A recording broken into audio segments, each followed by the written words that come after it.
Hello? Yes, good.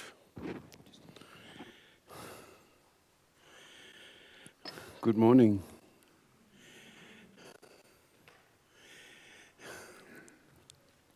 So wonderful to see everyone.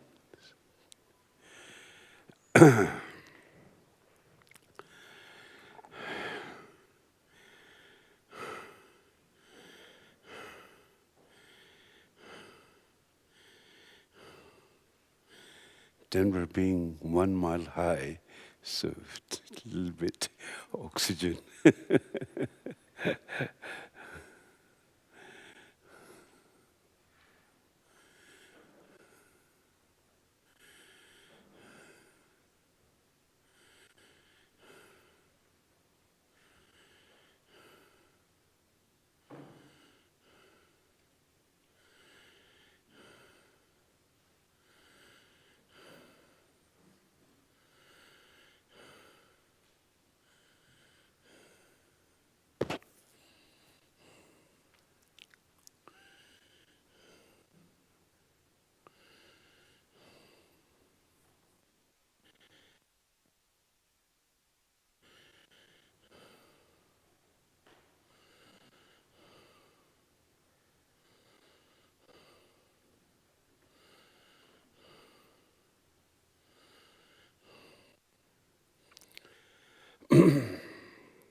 So let me first start with a supplication to the Buddhas and Bodhisattvas, and then we shall begin. No senam darajanun rupe, tashi chujujina jupayi, sangi chudangi. Kuna jasa dasha, tashi shu, de megi bhatsatan dunrugo, chebeni bakut. Kuna gumba jajana bhaja, lumba darbhaza rabedane, simje dumje.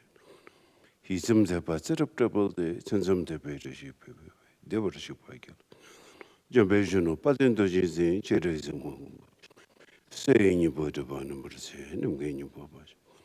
Ubeduji begalo jindan, Buddha varatini. Chhoje Rinpoche pegacho, chanjo sambhagela. Rinjendo jo, tashi serginya, dujo boza yung. Niradunda boza pepe, menu gyase ujar kolate, rinjeta jo cheki. Chudu jeva chujingi jema, kisongo utumbe. Tashi lamu gela cha salo, sambhashim botejo. Migdone na yabu yugo song, pakyo bodano. Namdesi se lase kolodan, tisho ladan. Bewanda di chudengi zenzi, sasumna chokali. Jide gyuwa gyala chasalo daja dindar chawaso. Gedan yawartsawa kunjini duden bebe samtu. Chashi dele bosum so parishu daja dindar chaw. Gedan yawartsawa kunjini duden bebe samtu ishin rup chashi dele. Daja dindar chawasum bala gedan yawartsawa kunjini duden. Ishin rup chashi dele bosum so parishu. 좀는데 바로 공부 지진 잠배 양로 차서로 관계로도 재미지는 이담 증이 되고 지진지 니게 도가를 봐서 그다서 베서로 모두 도서고는 부직들서 연화도 저연화서 도들죠 레게저도 저제 머리무새도 그런 거 증이 줘서 되네서 지지도 달음무새 잠버리 양로도 엄마르브스나도 머르브스나도 ummarapzanadi, ummarapzanadi, ummarapzanadi, ummarapzanadi, ummarapzanadi, ummarapzanadi, ummarapzanadi, ummarapzanadi,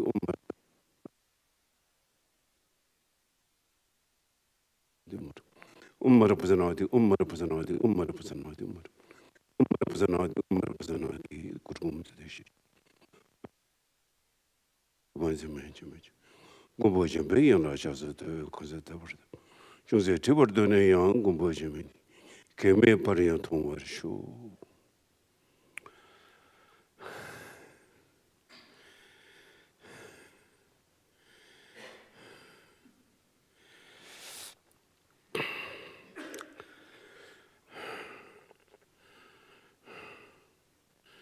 It's when you're in a high altitude, if you're driving, it's okay. This experience in going to Ladakh. And moment out, do something, then instantly it hits you. And so, doing 3 prostration, it kind of like interesting experience, high altitude. So anyway, so happy to see everyone. Thank you. So today, I thought I would explain something on the teaching of interdependence in Buddhist teaching.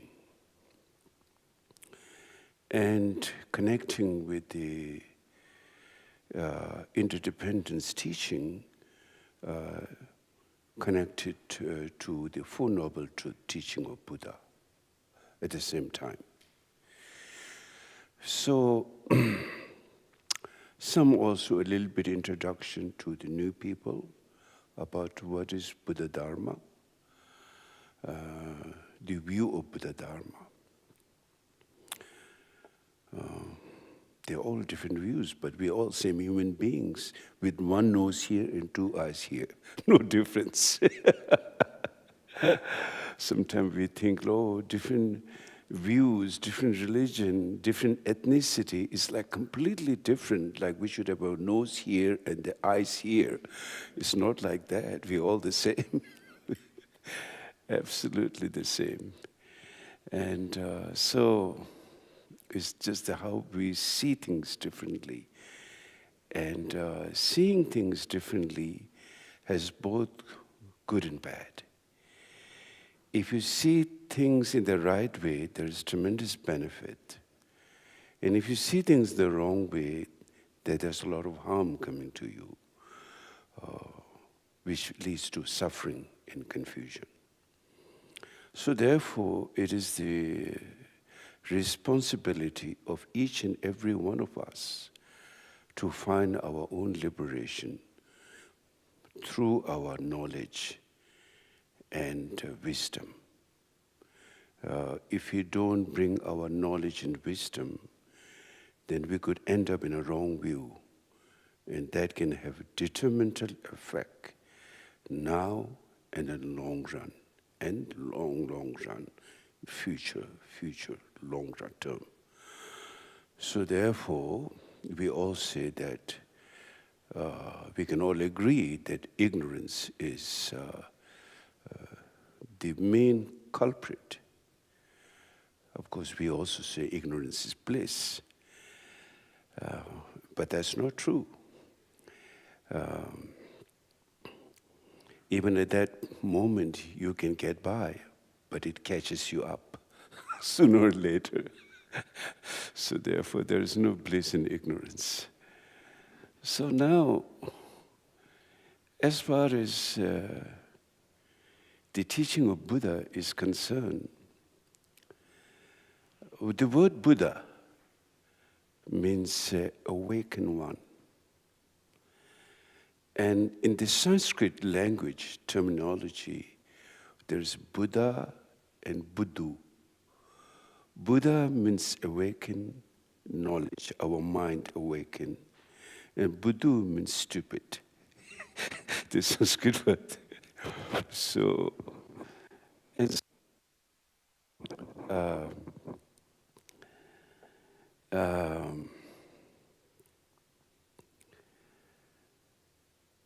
when Buddha gave the teaching, he gave numerous teaching, but 3 main, what you call the turning of the wheel of Dharma, 3 times. The first teaching, foundation of the entire Buddhist teaching is called Four Noble Truth. And the second turning of the wheel of Dharma Buddha gave, which is called the Heart Sutra. Generally, we can combine Mahayana teaching, the Heart Sutra, which is one of the essential points of the Mahayana teaching. And the third turning of the wheel of Dharma is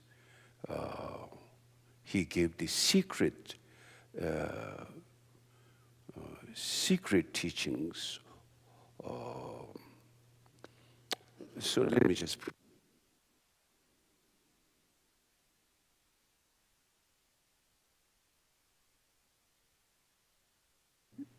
It's not working. Yeah, now it's working. So therefore,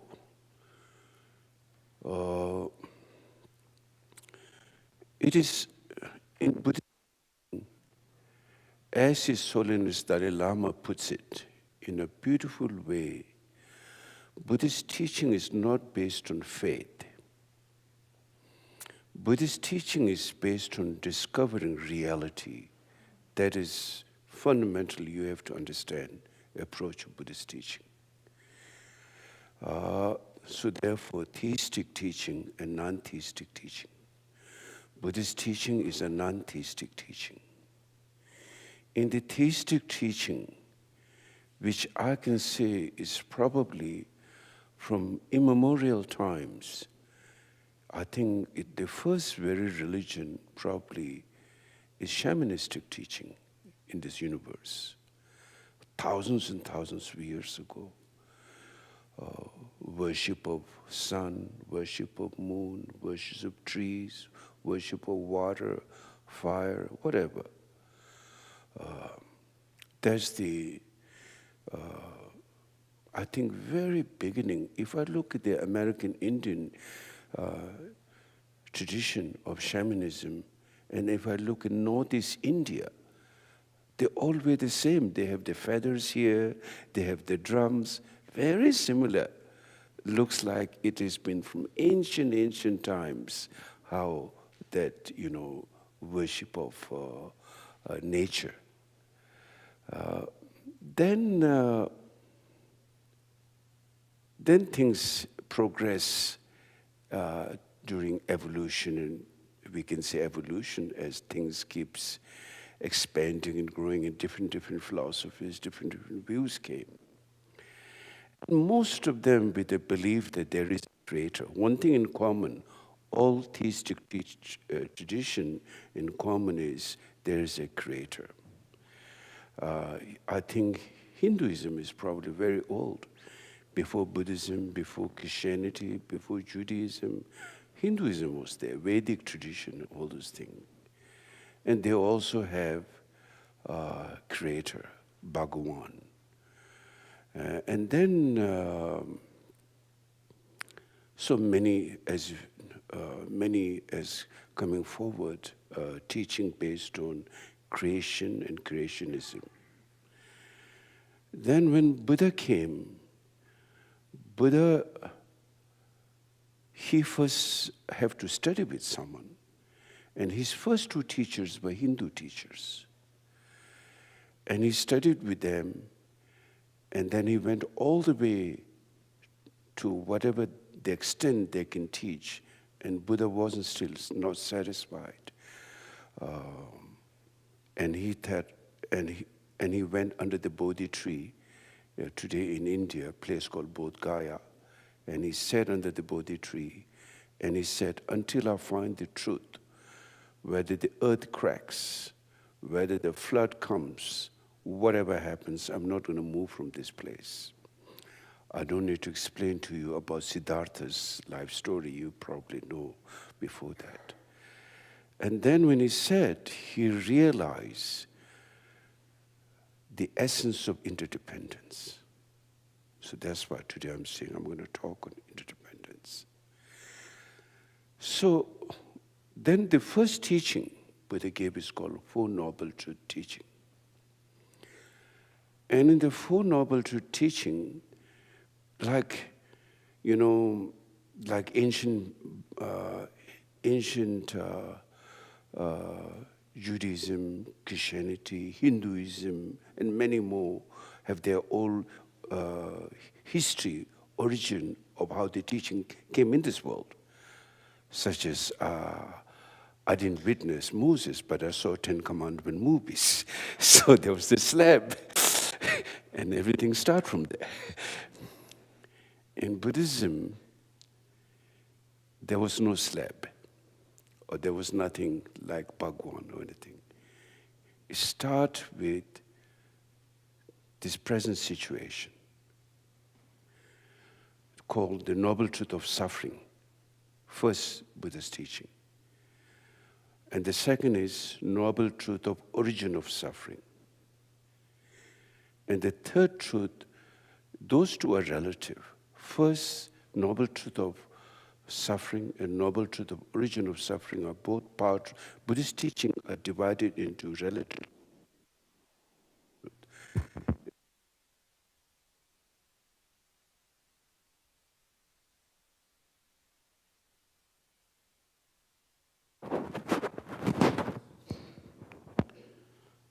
So maybe leave this. So Buddhist teaching is divided into these two truths, relative truth and absolute truth. So noble truth, why is called suffering a noble truth? Because if we are sick, there is some, whether it's mental sickness or whether it's physical sickness, first of all, we need to recognize that. We should not hide from that. There's no need to deviate and say, oh, something beautiful is there and this and that, but just go straight. So noble truth of suffering. The Buddha didn't make noble truth of suffering. The noble truth, because he spoke, there is suffering. So that first thing is called the teaching, the introduction of noble truth of suffering. And the second part, which is now goes very important, cause of suffering, origin of suffering. And he said the origin of suffering is mental affliction. And the root cause of mental affliction is ignorance in mind. It has nothing to do to blame any others, nor our parents, nor our society, nor to anyone. It's directly that suffering coming into our mind. It's come direct. And avidya, Sanskrit term, avidya means no knowledge, no wisdom, for ignorance, basically ignorance. It's come from the ignorance. Causes ignorance. That's the origin of suffering. So now, since that is the origin of suffering, all our suffering, whether it's suffering of all kinds, suffering upon suffering, change of suffering, or conditional suffering. The most deepest of all suffering is a conditional suffering.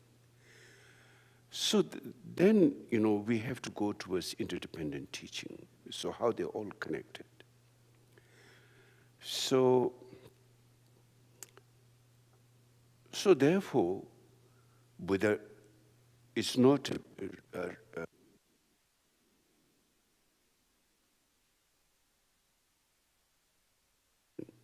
in our life. Cause of suffering is also not a religious dogma. It's a happening situation naturally in our world, in our life. So it has nothing to do as a religion per se versus theistic or other religion, Buddhist teaching.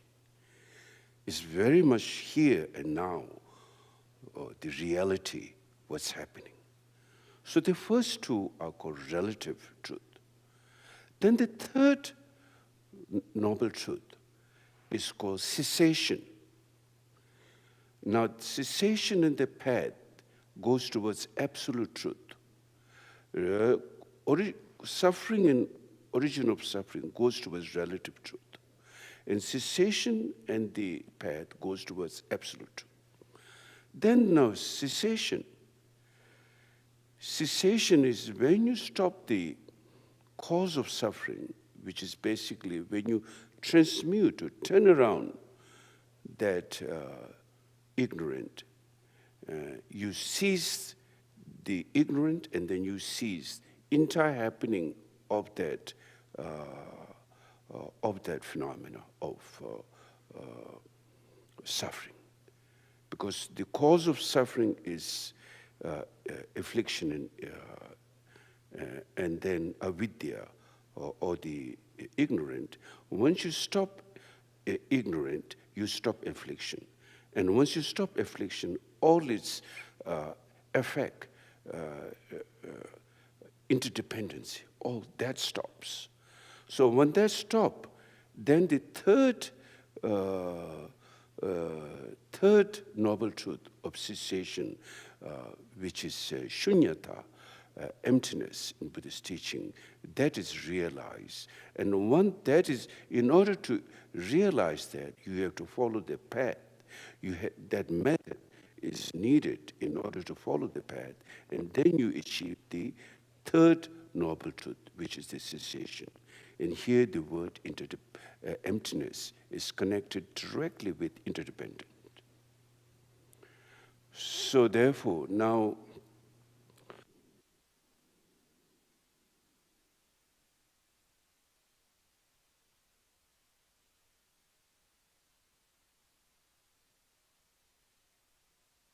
with this thing,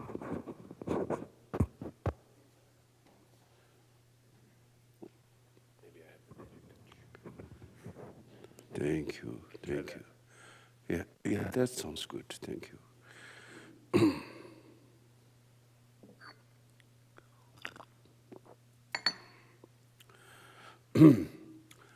We have the notion generally that everything is so unitary, oneness. Everything, our emotion, our life, our relationship, whatever we do, everything is so independent, everything is so real and one unitary. But in fact, everything is interdependent. There's no unitary phenomena at all ever existed. Therefore, things change. If things are unitary, independent, things cannot change. Things will be permanent. The nature of phenomena is impermanent. Things constantly changes in our life. Our thought changes, our emotion changes, our places changes, our body changes. Everything changes. They're all based on interdependence. They're not based on independence. So therefore, the reason Buddhism doesn't believe in a creator, because if you believe in a creator, then it is independent. Creator is independent. Independent phenomena can create independent. Independent phenomena cannot create interdependent. How the effect is based on the cause. We need to analyze that, look into our own mind. The nature of the creator should exactly the same as nature of the creation, if that is the case. And since the nature of an all theistic religion, if there is a creator, then creator is independent, creator is all powerful, creator is all knowing, creator is all compassionate. Three main principles of all knowing, all powerful, and all compassionate. So if the creator created something, and many religion probably would say, give a free will. Now, if there is a free will, the free will has to come out of all wisdom, all compassion, all knowing. It has to come out of that.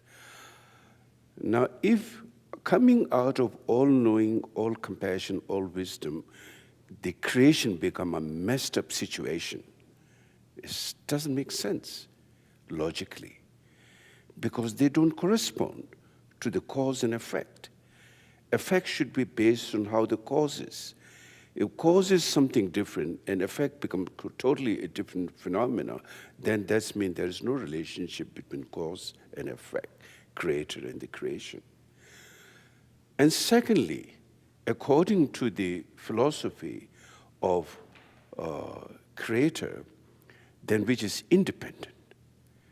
Independent cannot create interdependence. And since our world functions based on dependent origination, interdependence, then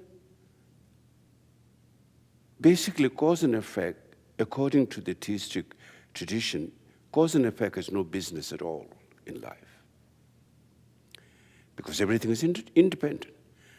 The creator who is independent can create instantly and dissolve instantly because he's all powerful. Remember, the quality of the all creator is all powerful, all knowing, all compassion. from each and every instant, from all-knowing, all-compassion, seems to have that connection. All-powerful also missed it, because when beings, the creation is suffering, people are, we see wars and we see calamities and we see all kinds of things. It's not a joke what people are going through. And that itself, the creator created something which bends like totally out of control of the creator now, because cannot do anything. So therefore, according to the Buddhist teaching, it makes no sense when you look at the quality of the creator, all-powerful, all-compassion, all-knowing. It will not create, if the creation is going to be messed up, it will, from the very beginning, all-knowing will not create that thing, which can create havoc and suffering. And look at the war in Ukraine. I heard 800,000 Russians died or injured, and 700,000 Ukrainians. So much suffering is there. Everywhere there is so much suffering. And why? Why all these things happening? If all-knowing should know all these things from the very beginning. So therefore, Buddhist teaching, logically, there's no creator. One's own ignorance and affliction is the creator. There's no one to blame outside. It's to blame to our own ignorance and our affliction. If we want to turn it around, we need to work with our mind. And then we can bring a change. But we cannot bring a change just hoping something will happen like that. So then again here, a very important point, interdependence. Since phenomena is interdependent, independent has no business at all. Cause and effect are linked with interdependent. So in the Buddhist teaching, the origin of life experience there's a painting called 12 Nidanas, Sanskrit word, or the 12 interdependence. And there is an old man, a blind old man, which basically symbolizes everything begins from ignorance, blind ignorance. From the interdependent, when you kind of trace back the origin, it all finally came down to the blind man. And from blindness come, first is marikpa, means ignorance. And from the ignorance, then the next is duche. The Tibet is English word, I'm not sure. It's like kind of impulse or something,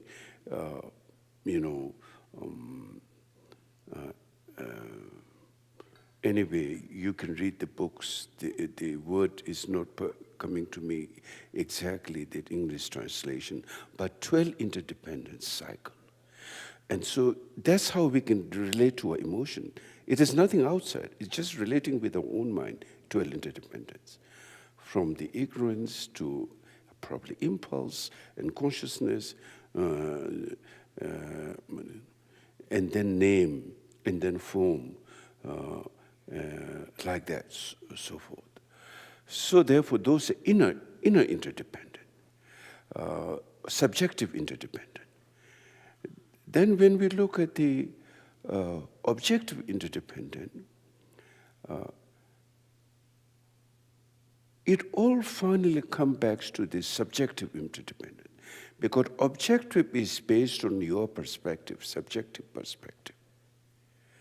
Objective is not based on objective perspective, but is based on subjective perspective. Subjectively, your emotion changes. You may have certain feeling towards somebody, but this feeling can change in the afternoon. So how the subjective perspective? Now, all those perspectives are interdependent. So therefore, seeing the nature of interdependence becomes so important. Until we don't see the essence of interdependent, which is shunyata, devoid of any inherent existence. It's very hard. We always fall back into that independent notion of phenomena. So therefore, our life becomes chaos. We can never forgive people. We have hold grudges. We feel hurted. We feel disappointment because we think somebody else done something, against us, not the right way, not respected us, because we couldn't let go our own emotion, tighten, as seeing it that's so real. But when you really look deeper into yourself, you don't really find that kind of what you thought subjectively as something so real. You do not find that at all. And that's, we try to look through what is called the ultimate truth through meditation practice. That can only come through the sitting practice of meditation, understanding, looking subjectively to your mind. You cannot just go out and run after your thoughts, but rather you are taught how to sit and watch your mind. And then you begin to feel your mind opening from all those tight, holding, grasping, emotional injuries, whatever. Then your mind begins to open up, seeing the ultimate essence of interdependent, which is shunyata. And then your mind begins to open up. And then you transcend from the dukkha or suffering and ignorance.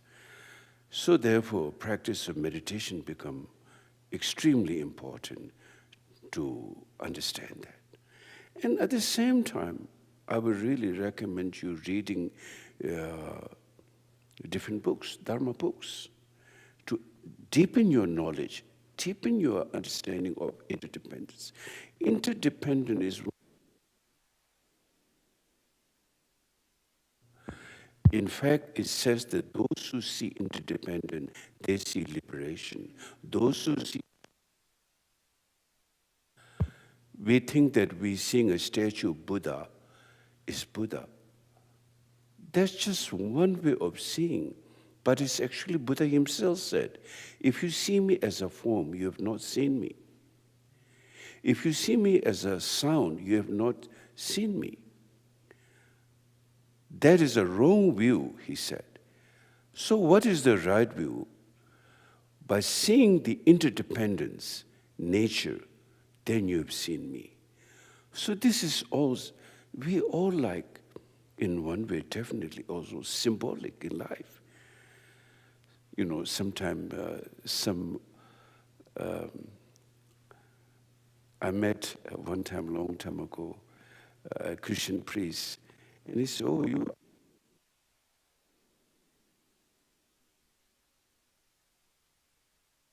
statues. We link to the spirit behind that statue, what that means.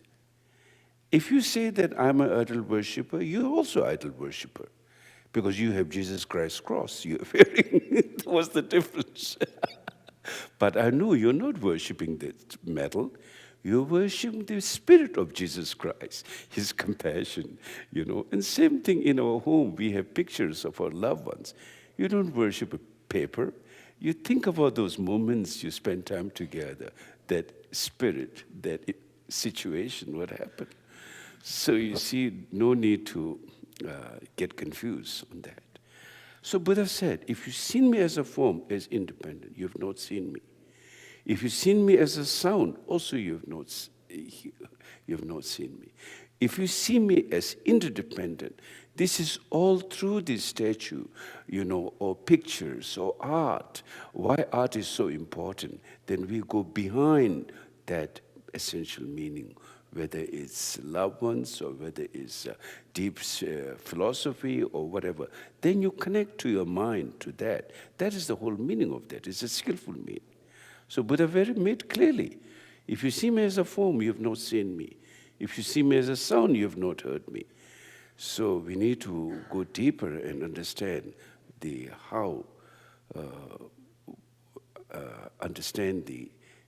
again here, the meaning of interdependence. So all phenomena is interdependent, according to Buddhist teaching. And that interdependent part is called relative truth. So I'm not surprised when I heard the theory of relativity by Einstein is very much a Buddhist, based on reality. It's not based on some dogma, religion. A Buddhist view of interdependence has nothing to do, in fact, with the Buddha's idea, interdependent. It is a reality of phenomena. It's a reality of phenomena. So therefore, in interdependence itself, there's partial understanding of interdependent, more understanding of interdependent, very, very subtle level of interdependent understanding that's really, really deep, according to the Nagarjuna's tradition and the Mahayana view. This interdependence is not as simple as we think. Yes, we can understand a grosser level of interdependence, but understanding subtle level of interdependence is very, very deep. So you must study on those things, reflect on those things. For example, according to the teaching of interdependence, birth and cessation happens simultaneously. Our general gross understanding, birth and cessation, there's gap in time. First you are born, then you die, so to speak. The first moment is the birth, and second moment is cessation. That's our general understanding. So if you say the first moment is something truly exists, then you will fall right into independent notion of solidifying phenomena. So the question is then, is the birth a permanent phenomena or birth impermanent by nature? Birth is impermanent by nature. So if the birth is impermanent by nature, it is a dependent nature which doesn't have order.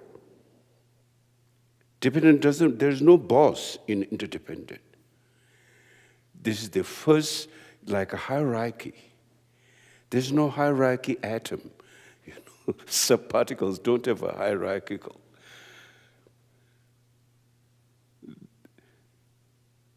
This is our very deep, when we go, we think there's hierarchical structure. Like in our families, on a table, the mother cooks the food, and the father do the prayer. Or there's some kind of hierarchical structure there is. I've seen some families I've sat there, and and of course, as a Lama, when I'm invited, then people expect me to do a prayer, so like a hierarchical thing. It appears like that. But in the nature of atom, and nature of fundamentals, in the nature of particles, there is no order. They're all connected to each other. All are constantly evolving and dependent on each other, no independent order. If there is an order, it has to be independent. So therefore, in the Buddhist teaching, ultimately, shunyata means devoid of inherent existence. It's like they're all evolving without any substantiality in that, or inherent order. So this is something we have to go deeper. So therefore it is said that in interdependent, the birth and cessation happen at the same time, simultaneously. There's no gap at all in that.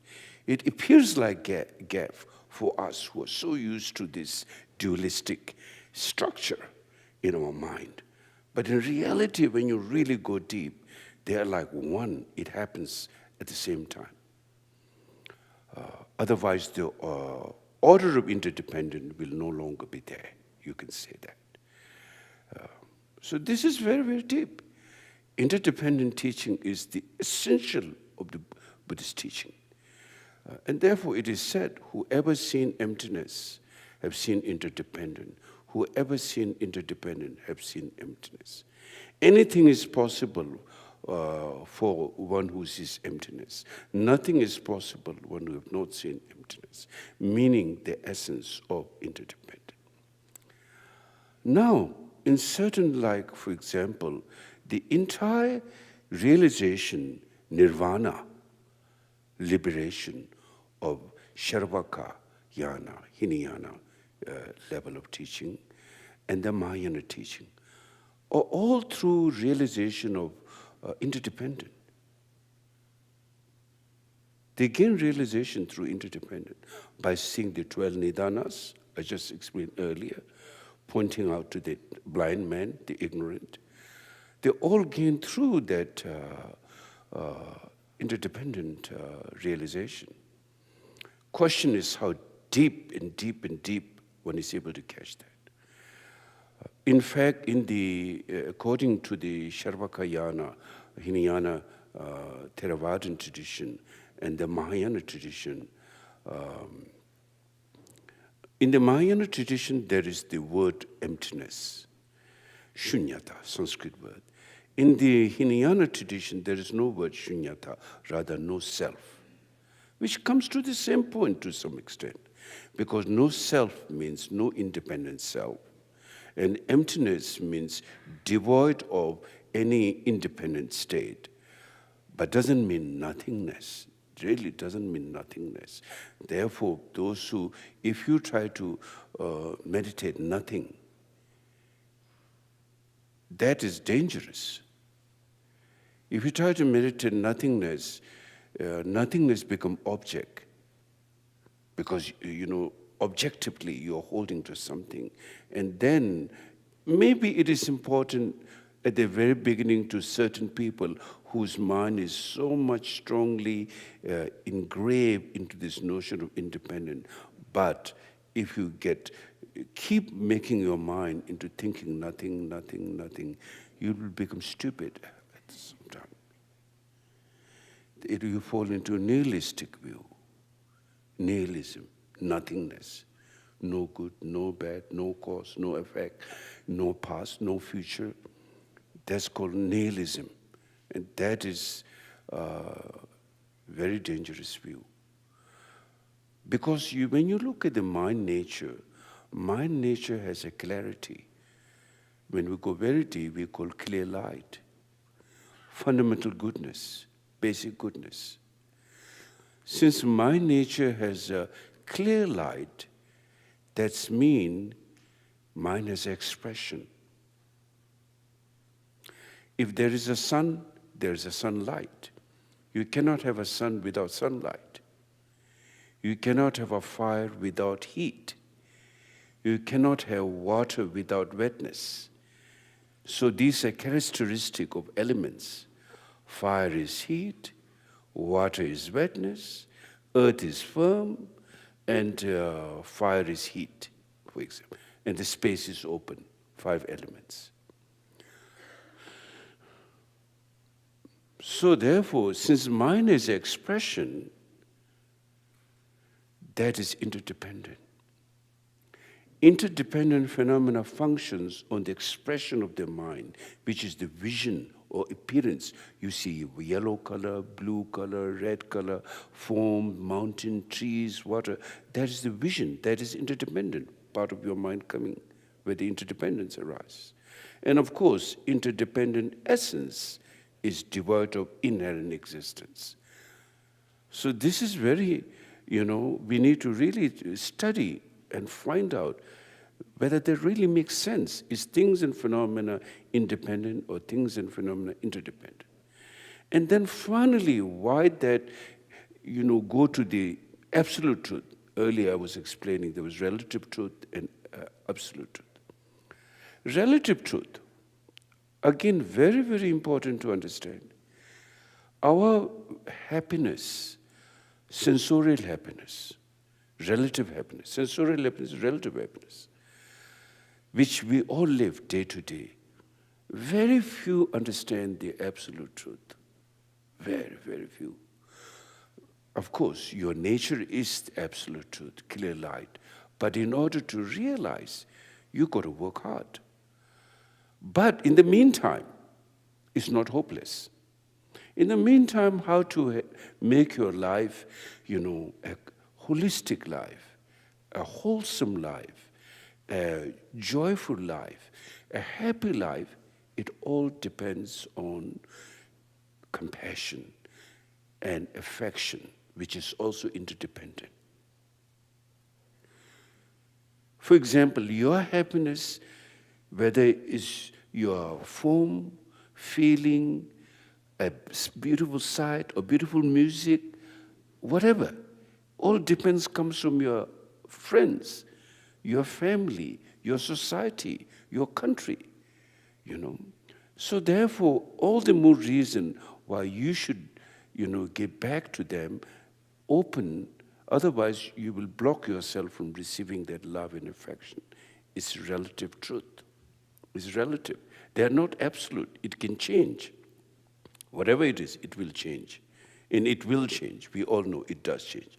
But in the meantime, temporal happiness, these are called temporal happiness, not absolute happiness.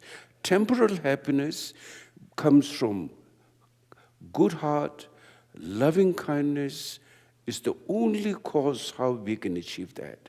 Therefore, practice, in Buddhist practice, that's called Tonglen practice, taking and sending, compassionate practice, developing mind of compassion, become extremely important. Anyone can do that. You don't have to be Buddhist, you don't have to be anything. You just directly, you can, practice that.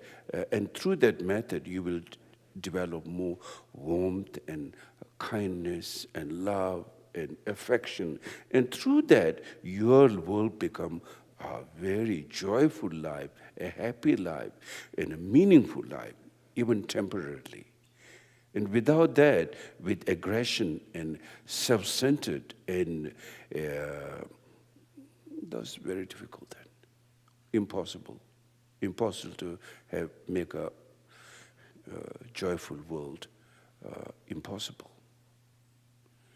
So we need, like myself, I want all happiness and don't want suffering. Others are the same. 100% same, no difference. Even the little bug, the great Sakya Pandita, I use this quotation from time to time. He said, why do you think that little ant is rushing here and rushing there? Because it thinks it will find happiness. That's the only reason. There's no other reason than that. Same thing, we do everything in our life thinking we will find some meaning to life. Today you all come here, you're thinking maybe, there is something I can learn or see, how I can make my life meaningful and how I can find joy and happiness, finally, which is the basic fundamental right, nature of all being. To find happiness.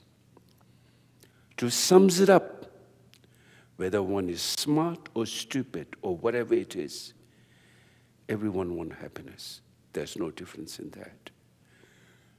There's not one cent more or 1 cent less. It's equal. Everyone, at the end of the day, as we said, want happiness and liberation. Now, how do we achieve that? That can be only achieved through understanding deeper our nature of our mind and through deeper understanding the importance of compassion. Compassion is very, very important because it is nothing to do with religion, in fact. It is an organic thing. Compassion is an organic nature. And whoever, in our life situation, a kinder person, to be around is more joyful, people find. Even animals, if they are more kinder, the other animals are much happier, including humans. Even we can get from an animal that. So it's something natural, organic. And the organic has to do with our essential mind.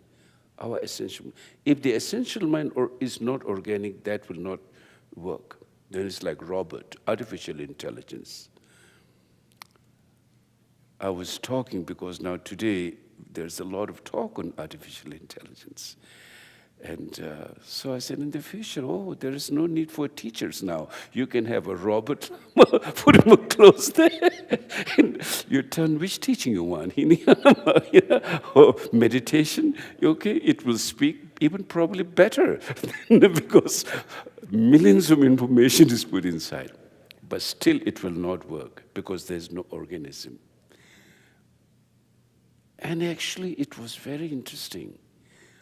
My teacher, his son is Chhoje Rinpoche, you see on the picture there, like 30 years ago, before artificial intelligence or all this modern, those days you can just get tape recorder. You know the old-fashioned one, records thing, not like today, you have on the phone, everything records. So there was a teaching, very high teaching, absorption teaching, that he has given, and someone has recorded. I think they probably recorded without his permission, And it's not that he doesn't look for my right, my patent. Dharma doesn't have patent rights. If it helps any being, please use it. That's the nature of Dharma. There's no claim on it, because seeing the inner nature, there's no claim. If it helps, please use it. In fact, when one takes the Bodhisattva vow, you declare, from today on, humans, non-humans, whoever it is, I'm your host, use me. That's the declaration one makes. Such thing as like today I see a book is written, my patent right, without my permission, not used. This is, in the Buddha Dharma, very strange. Really, if I tell you, very strange. Anything helps being, please take it. What can I do further? So it's a very different approach. So then, now I'm getting carried away by that word. So then, what was I saying? Yes. Then I went, he's so kind. My teacher was very, very gentle. He would never say something, I should do it. He said, I think it's good for you to do it. Whenever I didn't follow him, I always find out later. I've learned the lesson. So then that day, I still remember, like, I said, can I make a recording of this teaching, of this great Dzogchen teacher, from the greatest Dzogchen master? Then he said, how do you get energy and blessing? Because we are organic. From teacher to the student is an organic being, phenomena. How can a machine transmit energy, he said? Because when you're sitting next to the great master, there's a direct energy transfer to you that makes you awake and realize rather than reading a book. And how can that be possible, he said. I think he's seeing what's coming in the future to let me know, because that is not possible. You can hear a lecture, but it cannot transmit, the machine cannot transmit energy, live organic thing. When two people fall in love, you can put two robots, they can never fall in love. No matter what you do, you can have the trillions and trillions of intelligence put. Maybe they can do some show, but there's absolutely nothing happening. So therefore, it needs the organic thing, the teaching and human touch, that we are organic. I think therefore there are today, I heard certain scientists are concerned that too much artificial intelligence can, not that they're concerned people will love each other, definitely not, because that can hurt people. Such as, I think, it appears like aggression. The intelligence, like in, let's say in certain cases, like our medical thing, for example, maybe not, that also. To such an extent that there's trillions of intelligence input, that when that machine sees you doing something against, it may finally, tie you up and force into you. Like it looks like an aggression. Of course, there is no aggression, but it appears like aggression. That the machine taking over humankind, and so we can lose our sense of organic emotions and feeling. Of course, artificial intelligence very important. There's no stopping of that. But we must also know you cannot learn meditation, you cannot learn Dharma. A transmission cannot be transmitted by a machine to an organic living being. That's my point. So therefore, when you sit and meditate, let me give you an example how it is organic. My teacher, Chhoje Rinpoche, again there's a picture of him, when he went to learn meditation, normally we would think, okay, I'm going to get, like children's go to school, one bag full of, on their back, this is geometry, this is this subject. So we would think, oh, I would take all the Dharma texts and, enrich myself with the knowledge. So his teacher, Bunda Khenpo, again on the picture, the great lineage master. So when he got there, he said, now it's a direct meditation practice. He said, take away all your books. He didn't allow him to read one single page for a year. Just allow him to direct have experience from his own mind, his own emotion, his own phenomena. You see, this is how the great ancient masters, how they do. So from your own self, Dharma comes, not from, okay, this text is coming from this, how do I correspond with that experience? No, just like directly your mind. Let's say, for example, you just today met a great master and you're working in McDonald's for the last 25 years. I'm sure you're a lot of McDonald's, in your meditation. And you're going to find your realization through McDonald's, probably. So another example I can give. There was one time, this is a student out of one of the 80 great Mahasiddhas of India. They're unconventional master. So this liar, how do you call it? Pathological, right? Pathological liar. So he went to this teacher and said, Master, I'm a pathological liar. Can you teach me?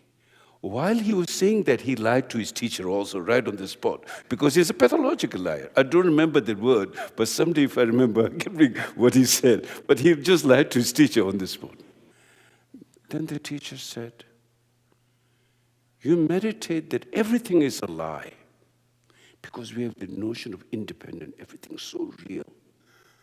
So he meditated, the whole phenomena is a lie. He got enlightened, he got freed from his grasp. You see, so therefore, enlighten is your own awareness, how you can discovering the essence of your mind. Different methods, all these are different methods used. So like that,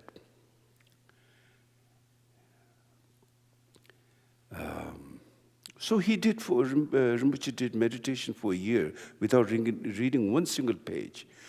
And he said that was the most powerful experience he had. Directly, working with his own thoughts and emotions. Of course, there's a method how teachers say, you do it this way, see your mind through that, and then through the meditation method, then you discover. Like, for example, when we do meditation. When you do meditation, you need to have a guidance. Without guidance, you cannot. So, for example, here we do breathing meditation. So breathing meditation, the reason we call breathing meditation, we need to rely on the breath. Why we need to rely on the breath? Again, the question comes. Because otherwise, we flip to our, back to our sense of ego. We flip to that.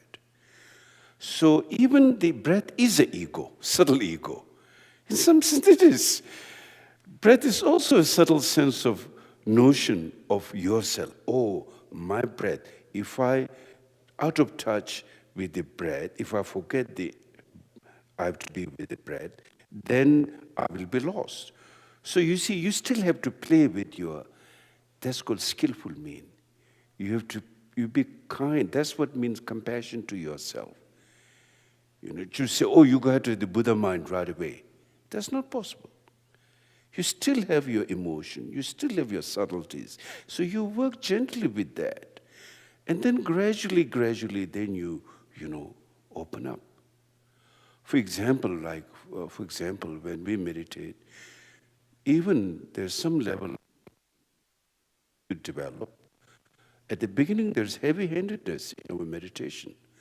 Each one expecting a lot from your meditation. I have to achieve goal-oriented.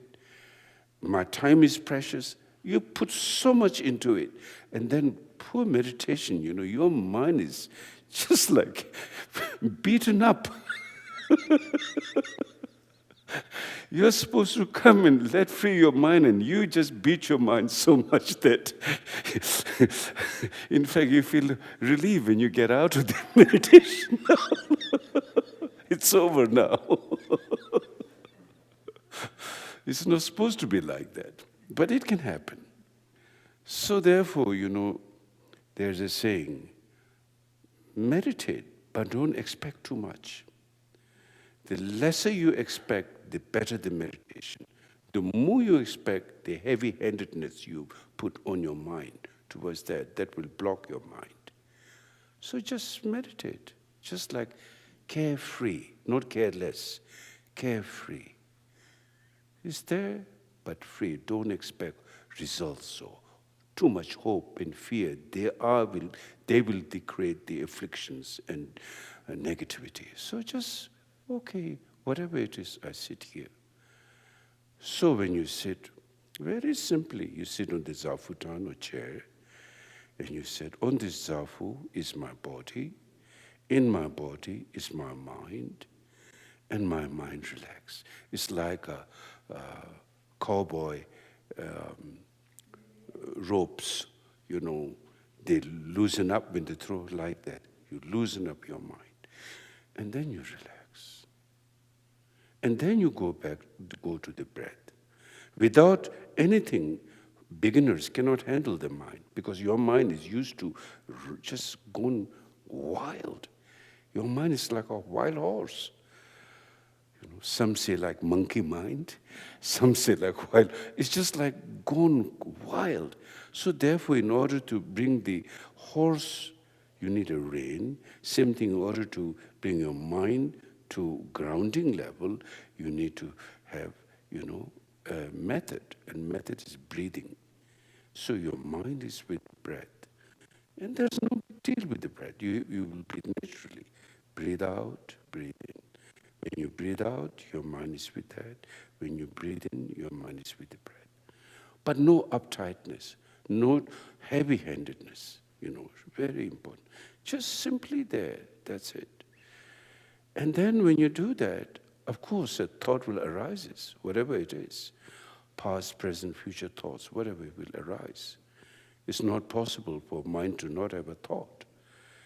And then when the thought arises, you recognize the thought. Oh, it's just a thought. And then again you go back to the breathing. And then in that way, gradually your mind will be open. You can relate with your thoughts, but you will not become a slave to your thoughts, or you will not become, your thoughts will not become solidified. And your thoughts will, don't worry that if my love, if that's not solidified, how can my partner or surrounding can feel that? No, in fact, the more open you are, your mind can have more infinite, in fact, joy, instead of that limited, controlling, manipulative kind of how usually happens in our life. And then at the end, it's all become like a lot of problem. So therefore, sit and just be with the breath. And then now, while you're doing that, you can have mistake of meditation, drowsiness, falling asleep.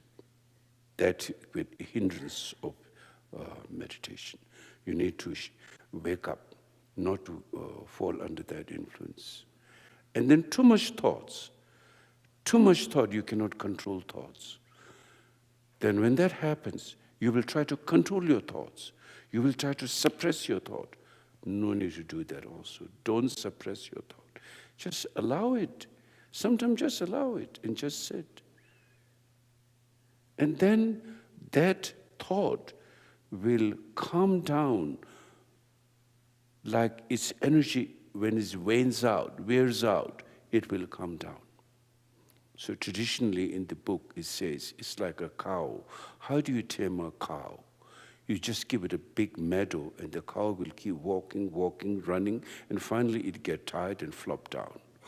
Like that. You allow your thoughts, don't suppress. And in that way, you come to understand the mind nature is open mind, essentially is fundamentally open. And then no need to contrive and be hard on it. The more you open, the more creative you become, in fact. Joyful, openness, intuitive knowledge, all comes from open mind. It doesn't come from, closed mind. They do not come from closed mind.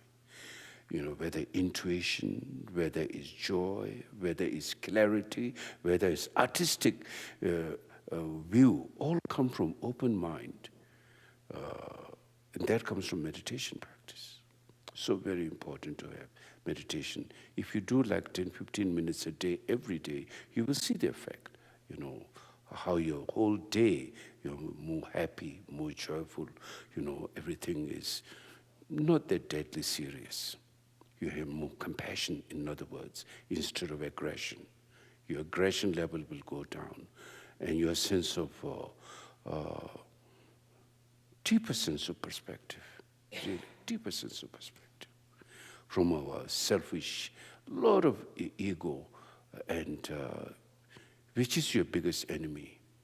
There's no bigger enemy to you than your own confused mind.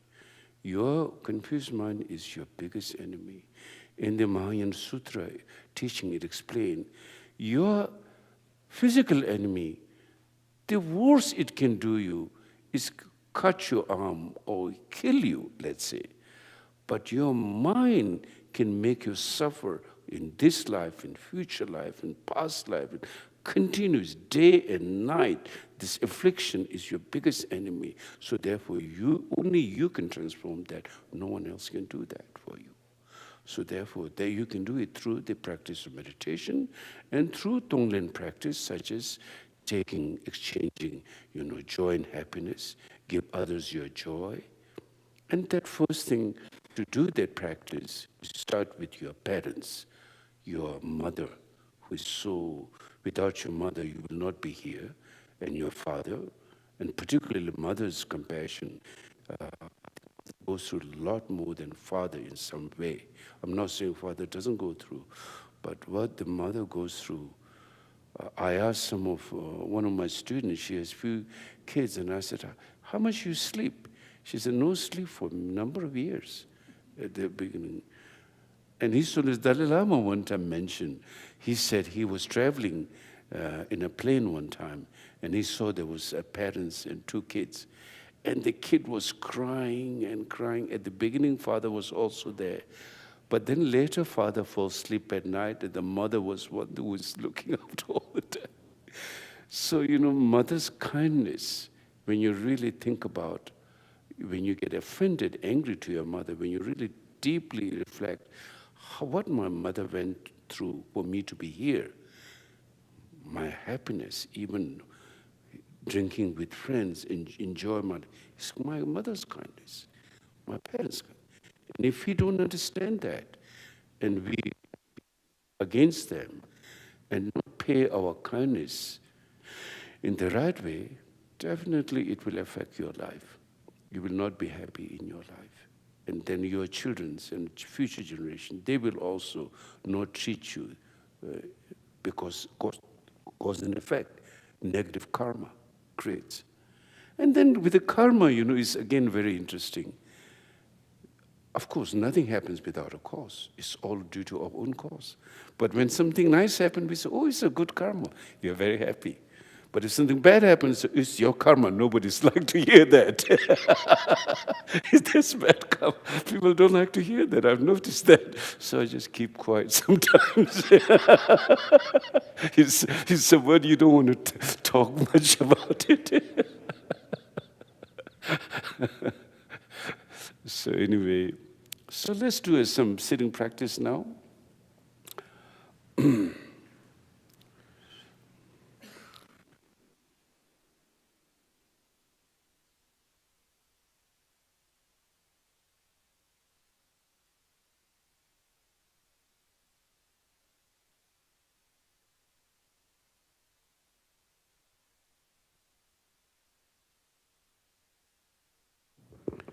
The battery? Oh yeah, now it's okay. Thank you.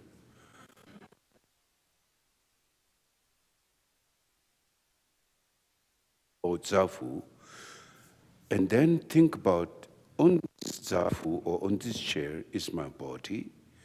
In my body is my mind, and mind relax now. No tension. Just drop the whole thing. And then once you do that, then go back to any thoughts arising, good thoughts, don't cling to that or accept that, or bad thoughts, don't fight against it or reject it. Basically, accepting and rejecting, we do that all the time. And then behind that is a solidifying.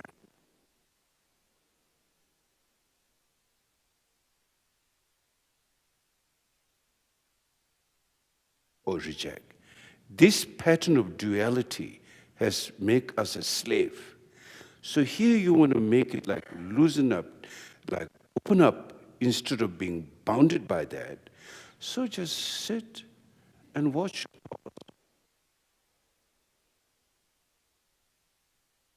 Don't reject it. Again, don't go after that. Neither of thought.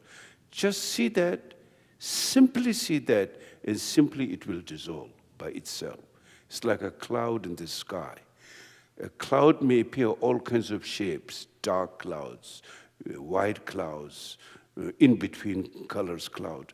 Doesn't matter, whatever they are, it comes from this space and it will dissolve in this space.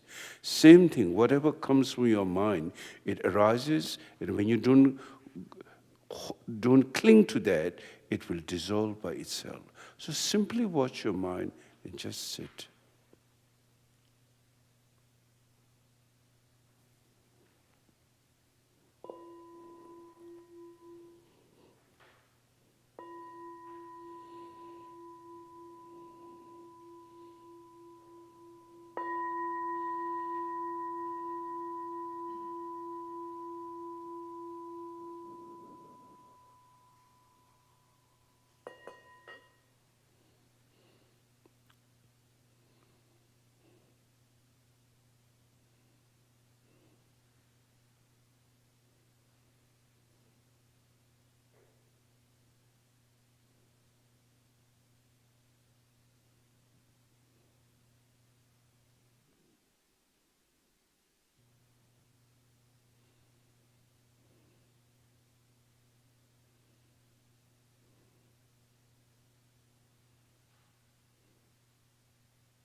sit.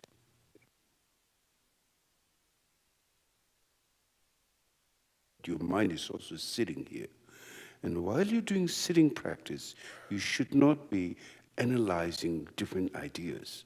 Just go to the point and just do the meditation, right there. Possibly. Just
So,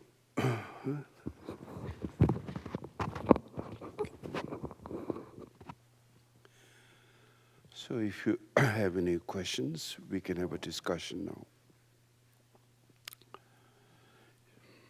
It's good to have question and answer. I know there's a lot of questions in your mind, so it's good.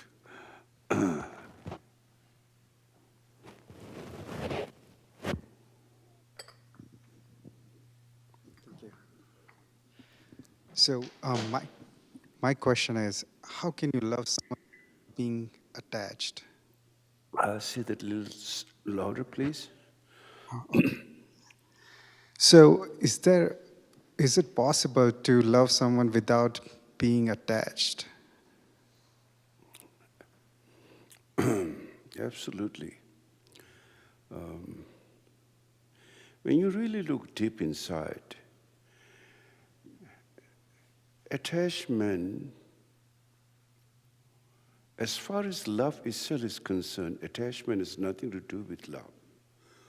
But attachment is like solidifying that experience that you have relationship with someone. It's, I think, as I said, when you look at the interdependent, they're very deeper level of interdependent. Because as far as the compassion is concerned, love is concerned, there's no one greater than an enlightened being and what is known as Buddhas and Bodhisattvas, or doesn't matter, just say enlightened being. There's a saying, look at where is Buddha and Bodhisattvas today and look at where you are today. Because for us, due to tremendous amount of attachment and self-centered ego, that we are stuck in this situation. While those compassionate beings, they are free because of their tremendous love for all sentient beings. It's kind of like a far out when we say all sentient being, because we only kind of think in a very small area, me and my family or me and my loved ones. And then we also know that we did lots of negative things for our loved ones. As a result, at the end, there's the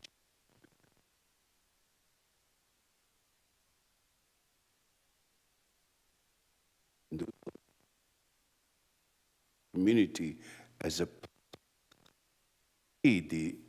ultimately the attachment leads to a lot of downfall. So we have to look deeper into the nature of attachment. And furthermore, attachment, when you further look deeper, is based on a fear. Attachment is not based on joy and open mind. Attachment is based on fear that when it really finally comes down to that you would like things to happen according to your perspective, then you can give the love to them. But if your loved ones do not follow your way of order of your perspective, then there's challenge to that. And that is happening all the time. So therefore, so many friendships and things are lost due to that attachment deeply. When you don't have attachment, let's say,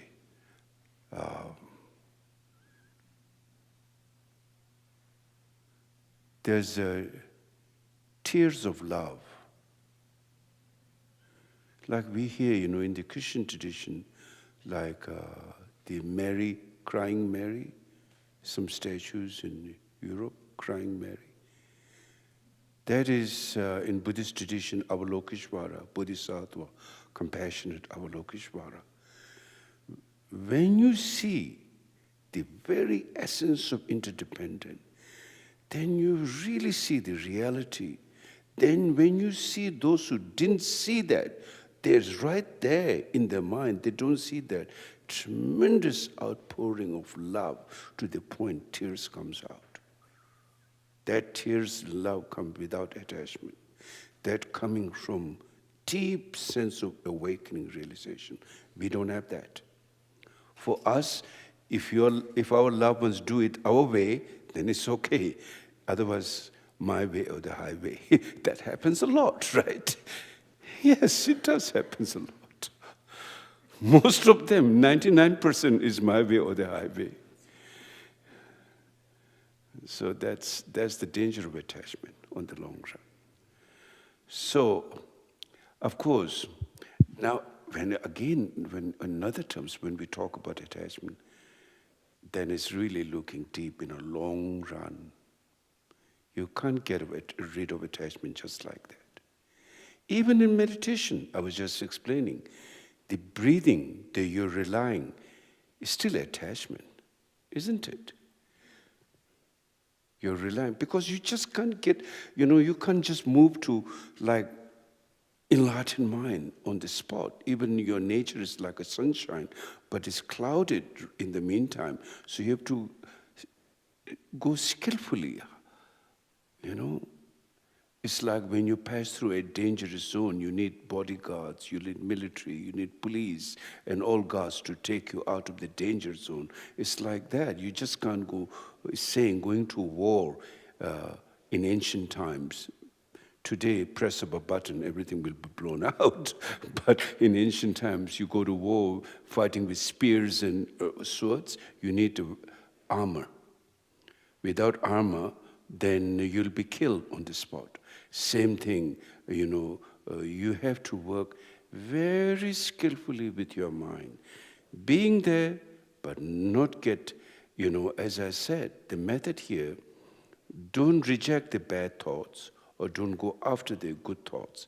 Doesn't mean don't reject, keep entertaining that. That also doesn't mean. Just simply watch, both are just a thought.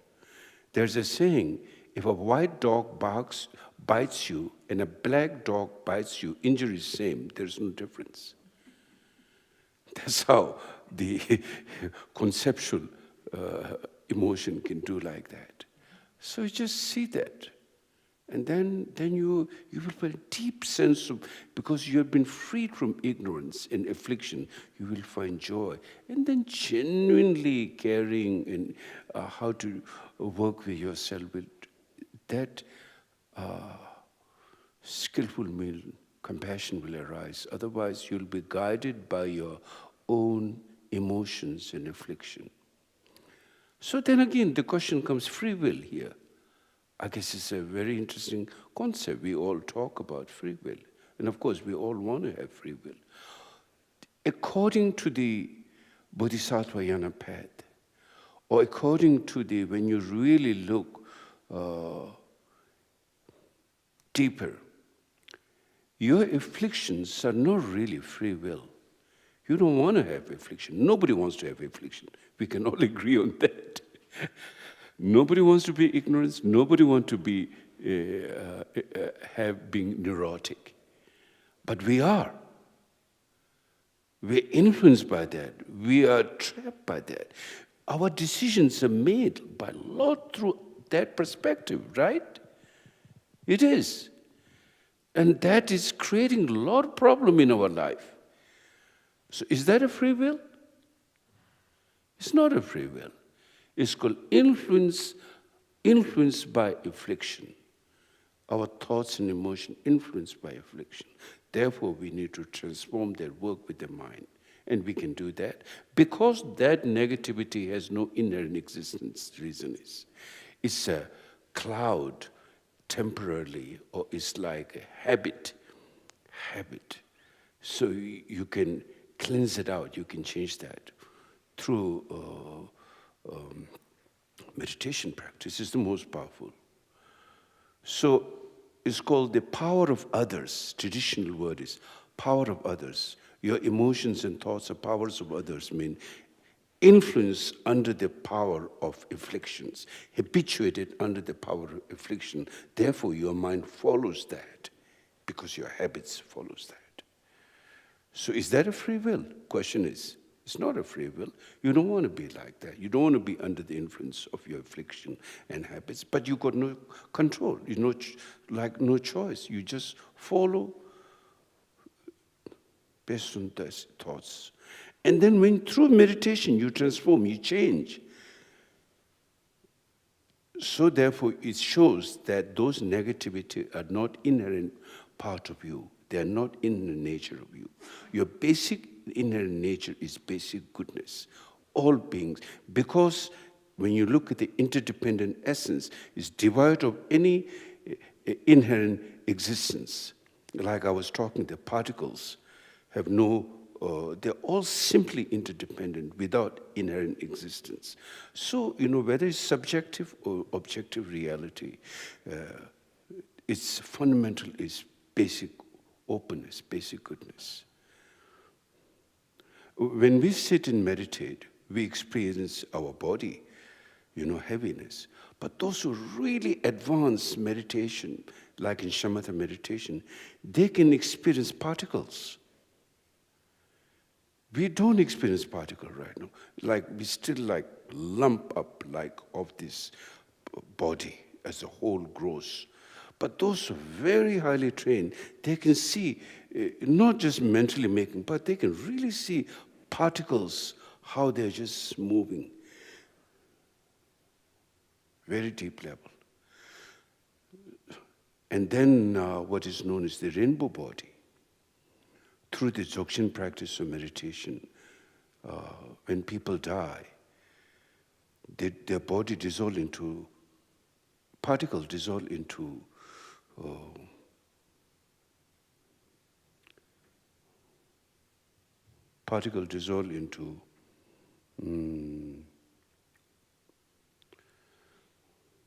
Higgs boson particle. Because the reason I'm saying just, we all know there was no such thing as God particle. And then later in Switzerland at the underground, they said they discovered Higgs boson particle. And I thought, how is that so? You know, Stephen Hawking, you all know, he said that's not possible to find, you know, a particle, inherent particle, independent particle. Because it was all relative, particles relative. And then I thought it's not possible to find an independent. They said they are so excited they found the Higgs boson particle. And when they see finally, it was all probability. Probability means no inherent independence particle. They're all like moving, as I said, you know, simply in relationship, dependent to each other like that. But nothing in like subatomic or whatever, the fundamental is not something inherent. They're all like energy source of. So like that, so when one truly realized in the Dzogchen teaching, the great Mahasandhi Dzogchen teaching, my teacher, Chhoje Rinpoche, his 13 great students achieved rainbow body. Means that when they died, their body dissolved into light, literally, by seeing that deep, deep state of awareness. And recently, the latest one who, in Tibet, a nun achieved rainbow body. It's like about 5-6 years ago. It's nothing magical. We don't say there's nothing. It's reality. It's when all those, you know, we create through our mental lot of obscuration. They become stagnated. And then particles, they're all like experience of stagnation. Once that karma is purified, stagnation is removed, then they are fundamentally like fundamental reality in some way. So it's not something mystical or anything. It's a very profound level of, you know, when all the kleshas, our afflictions, ignorance is removed, then finally it, clear light, in other words, clear light. You see, we actually, it's very interesting. I don't know much about economy, but I heard President Clinton term trickle-down economy. right? Somehow it's stuck in my mind. He said something about trickle-down economy, which benefits whatever that is. That is not my field. But we are trickle-down being. How? You see, when you look at we have a body, we have a speech, and we have a mind, right? But out of the body, speech, and mind, which is the most fundamental? The mind. And the mind, like in the traditional Buddhist teaching, talk about three kayas, Dharmakaya, Sambhogakaya, Nirmanakaya, or the very, very subtle level of fundamental space. And out of this space, then came the arising, subtle arising. And from that, a grosser. So same thing, our emotion.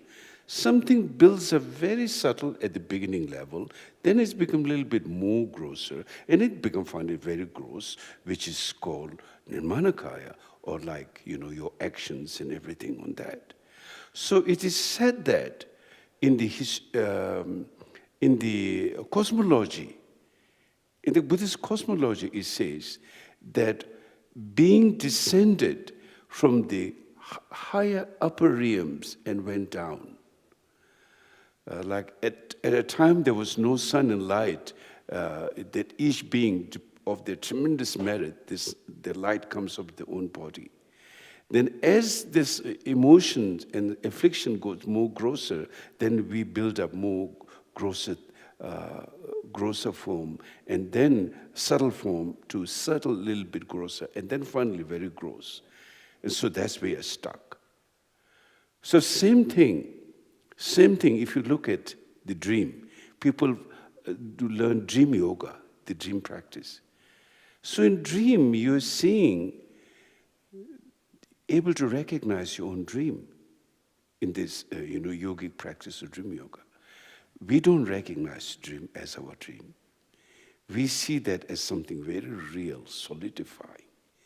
We go to war, we make love, everything like there is someone else existing.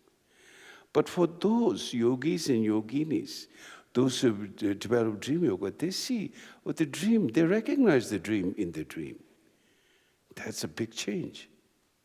So it shows that it's not that one is confined to a dimension. They're like different level of dimension, how we prospectively see things. And on a very fundamental level, the very subtlest level, mind is utterly free. And that's what clear light goes to that state. And then on that state, when it's fully realized, such as what is this rainbow body and clear light, those they achieve through the realization of that power of that awareness. It's power of just simply our awareness. But that method is taught in the Mahasandhi teaching, Dzogpa Chimpo teaching, of the highest tantric teaching. And those who want to study Dzogpa Chimpo, they have to finish a painstaking practice called first prostration. And then develop their mind. And then gradually, yes, it's very powerful. Clear light. That our fundamental nature is basic goodness, clear light. It's not just emotion, negativity. They're just like a cloud. Anyway, next question. Rinpoche, we have a question online. Yes? So Erin asks, hi Rinpoche, if we practice 15 minutes every day, do you recommend Tonglen and Shamatha meditation or just Shamatha for shorter sessions? I think if you do 15 minutes, very important to do Tonglen for 5 minutes. Because once you do Tonglen, your heart will be open, or your mind will be open. And then your practice will go much smoother. If you don't do Tonglen, you go straight to meditation. It's also fine. But I think you will get more benefit if you combine Tonglen and meditation together.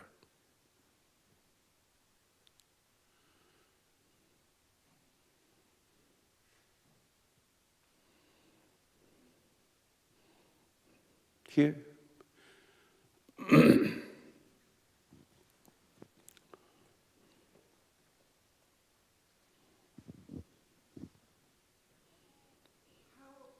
How is the pursuit of enlightenment not also a form of grasping? Good question. We are talking about that. Even I should get enlightened, that is also a subtle grasping. Right, it is. But you have no choice. That is okay to have it. Otherwise, you'll be left nothing. There's no way for you to work. You have to start somewhere. So, like the Bodhisattva practice of 6 paramita, generosity, ethics, discipline, or diligence, Jimpa, Tsultim, generosity, ethics, patience, and then diligence, and samadhi, and wisdom, the 6 paramita practice. The 6th one makes transcendental practice, which is prajna. Without prajna, they do not become transcendental. They become dualistic practice, which is good, but still with a stain on it. Like, for example, when you give something, if you give a piece of bread to someone or help someone, and they slap you,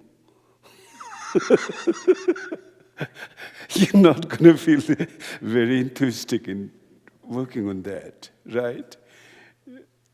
So you will, in fact, get angry. But a bodhisattva genuine practice, a bodhisattva, he or she will not see that. In fact, more compassion will arise, truly. More compassion will arise. And let me give, there was, I heard, this monk came from Tibet in exile into India and met his Holiness Dalai Lama. Then he was crying.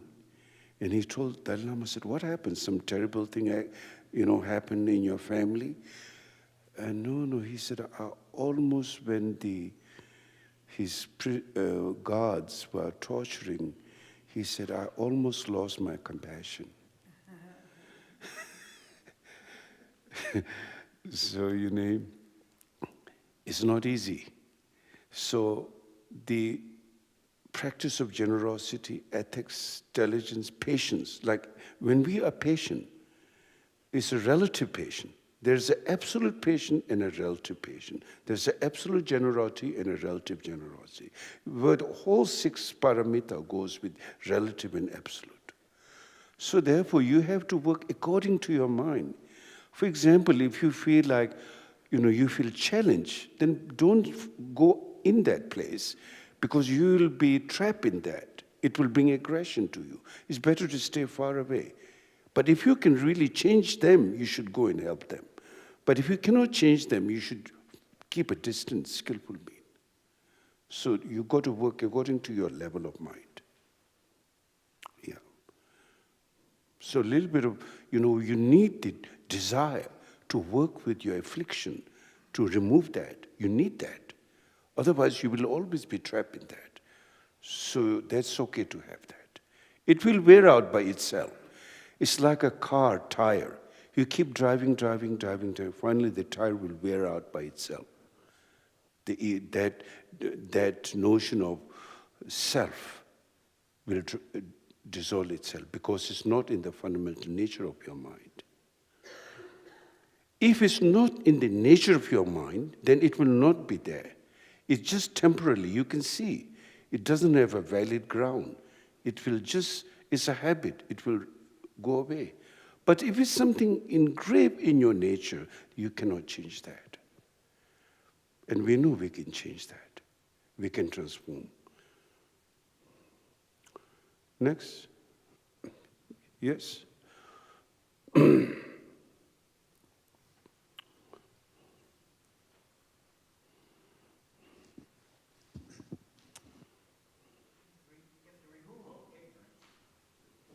If the removal of ignorance brings us from relative truth to truth, to absolute truth. to absolute truth, thank you. As human beings, how do we know that we're there? Because we are still human beings. No, relative truth is, human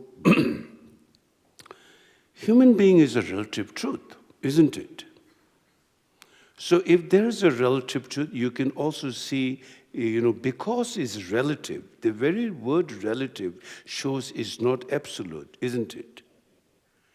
It leads to the absolute. The very word relative leads that there is absolute reality, relative reality and absolute reality. So relative reality is interdependent, and of course, absolute reality is also, interdependent, but the essence, devoid of any inherent existence, is seeing that is absolute truth. We can see that through study, through reflection, and finally through meditation. So it all leads step by step. Our body is relative because body is based on atoms. And atoms, as we just talked earlier, is based on dependent. They are not like absolute unitary independent atom. There is no such thing as that. So therefore it shows that there is relative atom, which in essence, on absolute level, it's devoid of independent. So therefore it's called relative. And relative is powerful. Relative and absolute are co-joined. It's one coin with two sides, so to speak. They are not separate. You're welcome. Rinpoche, we have one more question online. The person says, my question is, what is your response to people who cause suffering directly and indirectly by using meditation as a way to remain passive in the face of injustice? If you do the wrong meditation, then you can become like that. But if you do it the right way, you will transform. You see, if you do it wrong way, and remaining and become passive, right? Your question is passive. Means the very notion of passive is like you, like being under anesthesia or being under drug, which is not natural part of you. It's like external influence. So habits and negativity, you just kind of try to, first of all, you will never have a clear view by that kind of passiveness. That's why in meditation it says, if you feel drowsy or if you feel completely out of your mind, you need to bring that, and then gradually, then it will become clear. It's like a sky. Mind is like a space, and those are like a cloud. Once the cloud is over, through the clear space, you need a clear space. Without a clear space, if you're a cloudy space, you cannot see clear space. So passive mind is like a cloudy space, seeing a cloudy space, not seeing clear space. There's no way to cheat yourself on that. So you need the good guidance in meditation practice. And beside, by doing negative things will increase more negativity. You cannot escape your negativity with some kind of passive, block your cell. And of course, it's not just possible. One is passive, cloudy mind. Cloudy mind leads to cloudy mind. Cloudy mind cannot lead to clear space mind. This is actually very big, very, very essential point. What makes really awakened mind? Basic mind, right? I thought to explain this. Today, good point, I think, let me give a little brief explanation on that. We all have a mind, basic mind. An enlightened mind is also basic mind, fundamental mind. So now what's the difference is enlightened mind free of ignorance is a clear light, if I use in a word. The basic space is purified of any kinds of cloud, which are the afflictions and all our neuroses. Purified. Seeing its essence, that's what makes enlightened mind. And then the ordinary basic mind. Ordinary basic mind is, there's a lot of similarity, in other words.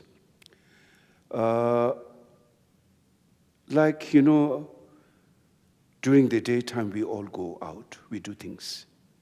At night, you go to sleep, you're sinking into basic mind. And then, your dreams, some don't have dreams, so they completely fall into the alaya mind. It's called the mind of all, like basically you've just fallen into it. Or then you have dreams, the alaya consciousness mind, they're called. Then, you have dreams and like that. But then they're still subtle. Then when you wake up in the morning, first you don't really have much. You're like a space. Then you think, oh, let me read the newspaper. You need to find out what's going on. Try to revive yourself, revive your identity, your situation. Have a cup of coffee, get a little bit more clarity, what you want to do today, wake up, this and that, thoughts arises. That's also basic mind. Just like sinking. Basically, one has the notion of being stupor. One is a stupor, and one is a basic mind with awakened quality. Really, really big difference. So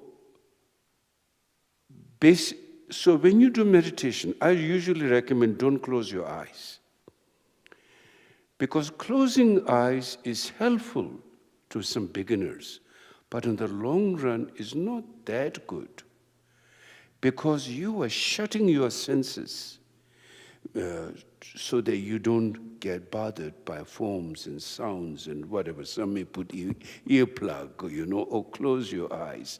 And basically you're shutting yourself and you're getting absorbed into some kind of nothing, nowhere, nothing.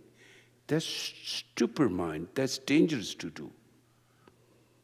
Your mind should be open because your mind is a clear light, fearless clear light, fundamental. It's not a fearful mind. When you close your eyes, it's a sign of fear. You don't want to engage. You don't want to be bothered by that. So it feels comfortable at that moment. You don't see, you don't hear, and just go where? Like after some time, fall asleep. You're going into sinking into stupor basic mind. Really, stupor basic mind. So when you wake up, it doesn't mean at the very beginning you will get into awakened kind of mind. But that will, especially in the ancient times, the great Mahasiddhas, enlightened great masters, they used to, the autumn sky, which is blue, completely blue, and they go on the top of the mountain, and then they sit and meditate. There's a way, method, how to do that. But generally, opening your eyes it makes you integrate, integrate with nature more holistically.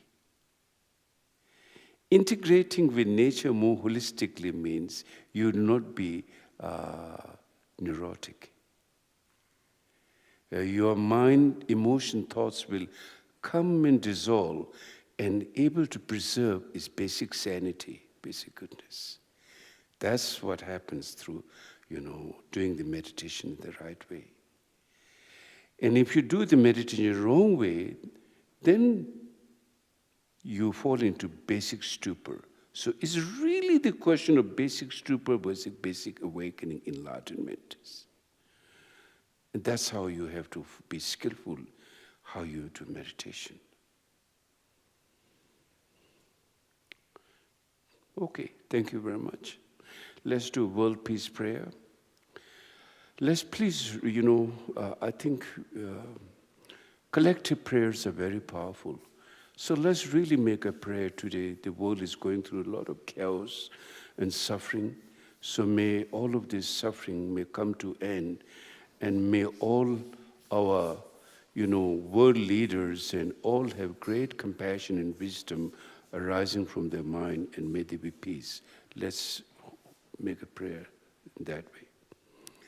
In the world in general and in this nation, may not even the names, disease, famine, war, and suffering be heard.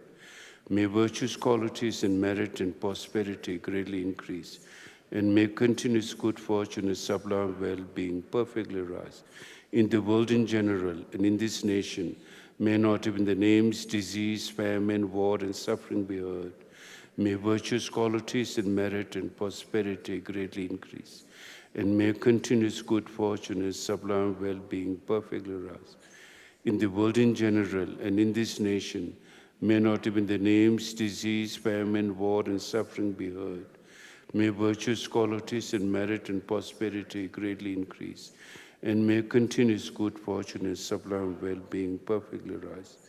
By this merit, may all beings gain omniscience, thus defeat the neuroses, which are the enemy, from the turbulent waves of birth, old age, sickness, and death.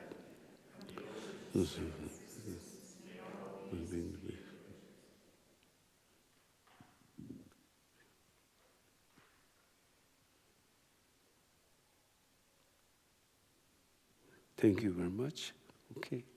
So Thursday, we will do meditation. This coming Thursday. Yeah. Okay. Thank you. Thank you.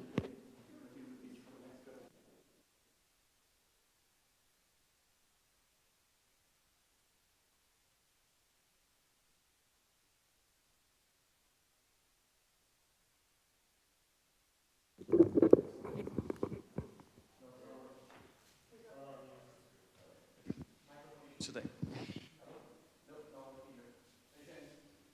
You try the other one? Sound? Okay, now we go. Well, thank you, Rinpoche, once again for teaching us and continue to teach in the next couple months.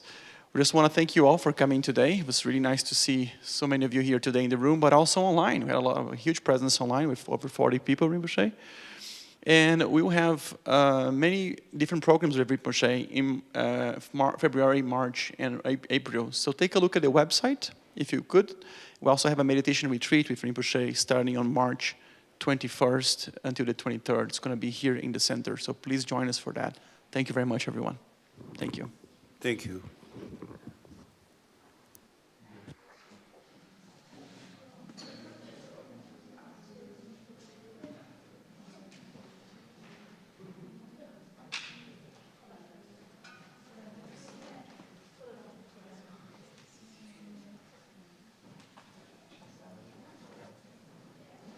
That's why we need two people in the back. Thank you very much. No, yeah, but that was, I don't know, sometimes we have these small little things. So clicking off there, Yeah, just click like end stream, okay, and that's it. and then here's where maybe. And then you also go